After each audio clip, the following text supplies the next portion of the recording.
All right, so having another chat with Cindy here because we have just like perspectives about cross training that both of us can bring up in our experiences. So, like, I guess maybe we'll start off with you, Cindy. Then, kind of, what's your idea of cross training? You can either like cross train across disciplines or cross train across different gyms, but I think either is fine to like a certain extent. Because if you cross train at too many across too many disciplines, then maybe you get confused and you start like mixing up and you start losing your foundation. But I think cross training to a degree, like as long as you have your foundation, you try out different things or you go to different gyms. I think that's totally fine. I totally encourage it. Yeah, yeah, it's kind of like the idea too, because like we often talk about like if you do a sport, then you should be doing like the strength and conditioning or whatever, whether it be weightlifting, cardio, all that stuff. So, yeah, so or even so like nowadays, a lot of people who do nogi, they especially like the higher level, they want to cross train in like wrestling and stuff. So, yeah, I think you're right in that. Like you should be cross training, right? And I guess it's true. It's like you could totally like do too much or like too many random things, and where it can be like you can go overboard, but there's always like that sweet spot. I think especially as a beginner, Yeah. you can lose sight of what you were trying to do. hmm Yeah, yeah. So like there's some beginner that's like, oh, I want to go pro and nogi, and then they're just like all over LA at all these different gyms and stuff. Do you have any example that kind of comes to your mind? Me? Mm-hmm. I mean, I'm forced to cross train just because I like catch wrestling, but like catch wrestling isn't as readily available as jujitsu. So, I am forced to cross train with catch wrestling and jujitsu, which is fine. They are very complementary, but also across gyms, just because like UCLA, I work here and we both train at 10 Planet nope, not San Jose, HQ, and I'm forced to cross train across another gym for a holiday break because I go home, so I train at another gym over there. And I think they're all under the same discipline, which is, a different thing, but seeing different perspectives, different learning from different coaches, I think that's just really helpful because they might offer a new perspective that other people didn't bring, or like other disciplines like catch wrestling may bring a different technique that wasn't introduced to jiu-jitsu before. And like my most recent revelation is like this move, like a very 10th Planet move called like the electric chair. And I remember you showed it to me like last year, and I was just completely lost because I had like no base. Well, I had a base in lockdown, which is like the fundamental technique in electric chair, but like the move was just too complicated for me. But like as I've been to Eddie's class, that was from you, and then I went to Eddie's class and I learned more about like the motion or like how to get there, and I'm like, okay. And then I saw someone do an electric chair from the move from Eddie, from you, and it's just like, then it clicked, like, oh, that makes so much more sense now that I've seen like this move or like variations of this move or like this move from different perspectives from like different people, and it made more sense to me. So I think cross training like with different people with different disciplines, um it's just helpful because it's complementary. Like you don't have anything to lose from learning other people.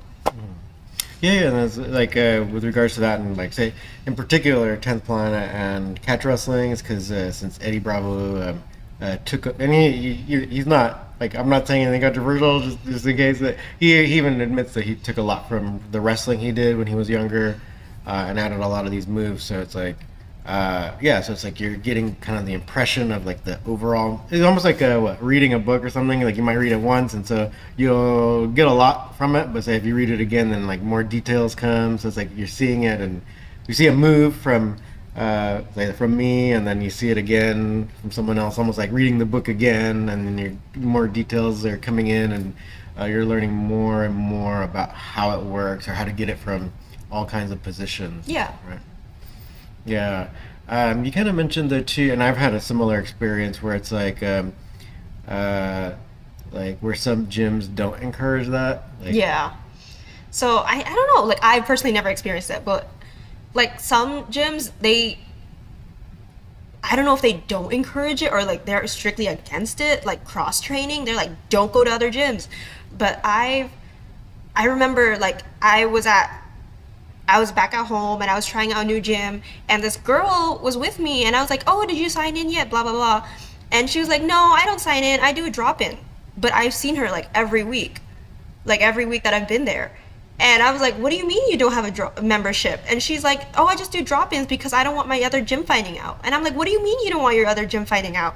And she's just like, oh, my coach doesn't like me cross-training or training at other gyms. And I'm like, what is she, your mom? Like, why does she have that power over you? Like, it didn't make sense to me at the time. And it still doesn't make sense to me. But I don't know why some gyms would, like, look down on or, like, not encourage cross training at other gyms, because you get to roll with new people, you learn new perspectives. I mean, some gyms are crap, but like, yeah, why not? You know? Yeah, and I think even like how you mentioned, like rolling with a bunch of people, because I think that's one of the biggest benefits, right? You get different perspectives from the different instructors, but then like rolling with a bunch of people is like really valuable. Mm-hmm. Yeah, because you see people coming from all kinds of backgrounds, all different kinds of, say like in our case, like grappling backgrounds, and it's like it's so good to learn how to counter how they attack. Right? Yeah. Yeah. So but then yeah, maybe if you get, this could be like a sign of like, say if someone's thinking about like gym red flags or whatever. If you go and then like your teacher's like, you know, you can only do it my way and you can't train with anyone else, and I don't like. It might be a gym you don't want to stay at, basically. Yeah, I've also had an experience with that where like some people who would come to take my catch wrestling class, you know, would only want to do a drop-in fee, and then a couple students said that they didn't want like pictures of them taken because they're just in case their other instructor like saw it online, because they didn't want like the instructor to know that they were training somewhere else, because they're one of these types of instructors that are like, you cannot learn anywhere else, which it's pretty crazy. And it's almost like, I don't know what these instructors are thinking, where it's like, you know, your students like watching YouTube, like, Yeah. like everyone has access to YouTube, and especially if they're students and like any discipline really, whether it's like grappling or kickboxing or whatever, they're watching YouTube. Totally. Yeah. So I don't know what these people are expecting, because I think they see it as a threat. Like they'll see it as competition financially, or like literally they're a competition school, whatever, or it's invalidating their expertise. Mm-hmm. That's what I think, but I don't know.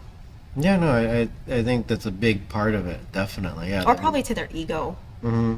Yeah, like there's some insecurities or something, but like kind of how you said, it's like you seeing the electric chair or even like the truck movements and stuff, like it's from wrestling, so it's like you know you're getting it, say, from me, and then like seeing it from a different perspective really like makes it vivid and clear in your mind. And a lot of times these moves, it's like you're not going to get it the first time. That's why you have to like keep trying it or keep learning it, and like, so now like you understand it. Yeah. Yeah. And I hit it on someone. Oh yeah. When did this happen? It was just during rolling. I mean, he didn't tap out. I don't know why, but like I was able to get the electric chair on him. Oh yeah. Oh, that's awesome. Yeah. I don't think you told me about that. That's pretty cool. Yeah. Yeah, it's such a cool move, and like this is one of my favorite 10th Planet kind of characteristic moves. Yeah, I think it's like great. But then, so with that being said, I think cross training, even like with other like workout disciplines, is also pretty good. With like you lift weights and stuff, right? Yeah. I think I try. I don't try very hard, but I try, or I attempted to like, incorporate more cardio, because I think just rolling by itself isn't enough. Mm-hmm. And I don't think you're going to elevate, or your skills aren't going to elevate as fast as other people if you don't complement it with like weight training. Mm-hmm. Yeah, exactly. I totally agree. And weight training, cardio, flexibility. So you have to incorporate those aspects they also help protect your body, right, and make it ready for like being able to do like grappling or being able to fight.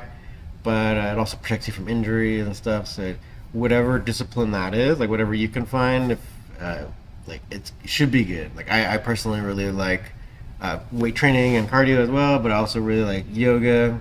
I felt that's protected me over the years. I'm kind of trying to get back into it recently, but I used to do it a lot, like a long time ago, and I really felt like it minimized like injuries that I take. Just all that's so I would consider that like cross training as well. So even like what a lot of people do, whatever CrossFit or whatever. I wouldn't necessarily recommend CrossFit because a lot of people get injured from it from the way they do exercises. But yeah, stuff like I guess you got to try different gyms and stuff and see what kind of works even in that way, so you can get your strength and conditioning and just understand like cardio is there's all these different details about like what cardio is and how like the intensity that you should be doing. So I don't just think that walking might be the optimal thing, right? For especially if you're going to be doing a combat sports or whatever, walking's probably not going to be in high intensity enough for you. So you're going to have to up the game a little bit. So it might not just but just remember, cardio itself is like a sustained movement. So something that you can do for a longer period of time. And so it's like if you are doing like some people will do like sprints up the hills and stuff, totally great. But cardio itself would be like your pretty much almost a sprint, and then you go back to a jog, and then you go out a sprint and a jog. So like over a sustained period of time, that would be cardio where you don't stop moving. Right? Like sprints up the hill is more, we say like anaerobic, because you can only go up to the hill and before you want to puke, right? So that means you almost reached your max in a short amount of time. So it's not exactly cardio. Like something you can only hang for like 10 seconds, like that's not cardio. My cardio is walking around the mall for 3 hours. Oh, yeah, there we go. Well, maybe you can start, on Black Friday, you're going to get a lot of cardio, right? We're striking into? Yeah. That'll be a better than CrossFit, I think, right? Yeah, so with that being said, so ultimately I think we both think that cross-training is good and ultimately it'd be I think as long as it's in relation to your foundation or like your main goal. Mm-hmm. Because I'd say now jiu-jitsu might be my foundation just because it's more frequent and it's more, like I said earlier, like readily available than catch wrestling. So I've taken like a lot from catch wrestling, like the pinning fundamentals and like sitting out and grips and stuff like that. But I was also taking like even some from Tai Chi, like the wrist locks and stuff. It's looked down upon, but and like from Sanda, like the standing takedowns, the single leg stuff like that. I think as long as it's in relation to your foundation. Mm-hmm. Yeah, that makes a lot of sense. I think, you could so like for you at home or whatever, you could totally learn a lot, and then and actually learning it from different perspectives. So like Sanda, you'd learn a lot of the takedowns, but from a more upright position and like a fighting, that's why it's like so good for MMA. But yeah, you'll at least learn a lot of these takedowns that are virtually the same in catch wrestling. It just, in Sanda, you'll be a little more upright with like your hands up.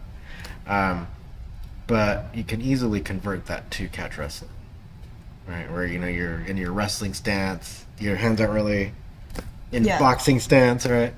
So yeah, it's just you're getting these impressions from all these different different places, and then you're assimilating it. Yeah. No, there's a lot to be like learned from that. Yeah. Cool. Any other thoughts, Cindy? Anything on your mind? No, I just encourage it. Yeah, cool. Yeah, me too. So then, it's also like, you're make sure you're hitting all the different aspects of like fitness, right? So whatever sport it is you're doing, and then the whole flexibility, cardio, and strength. So try to put that together to and it should help your body. So it doesn't mean you're gonna be like the best athlete, right? Because all like the best at nogi or the best at catch wrestling, you know, that takes time. But at least if you can incorporates all the different aspects of fitness, then you'll probably take less injuries and all that stuff. So, you know, flexibility actually really helps you a lot to prevent injury, but then strengthening the muscles around the joints also protect the joints and stuff. And so you got to be doing it all really if you want to be like competing or like basically like doing the sport for a long time, for decades and decades. You got to take care of your body. All right. Okay, so we'll be back. So if you have any questions, like, or want us to talk about anything, you know, put it in the comments below. Thanks for listening and watching.